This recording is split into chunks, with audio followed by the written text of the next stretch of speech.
একজন ছাত্র প্রথম দিনে ১ টাকা, দ্বিতীয় দিনে ২ টাকা, তৃতীয় দিনে ৪ টাকা, চতুর্থ দিনে ৮ টাকা করে জমা করে। এইভাবে ১২তম দিনে কত টাকা সে জমা করবে? দেখো প্রথম দিনে কত ১ টাকা, সেকেন্ড দিনেও জমা করছে কত ২ টাকা, থার্ড দিনে ৪ টাকা আর ফোর্থ দিনে ৮ টাকা।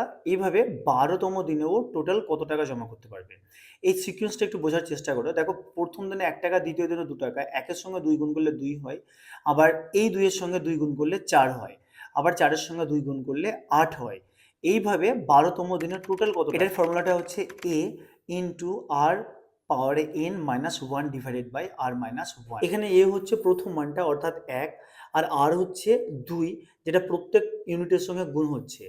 আর n হচ্ছে ১২তম মান মানে লাস্ট যে মানটা সেটা হচ্ছে n। তাহলে এটা 1 into 2 to the power ১২ minus ১ divided by ২ minus ১। তাহলে এটা ৪০৯৬ মাইনাস ১ ইজ ইকুয়াল টু ৪০৯৫।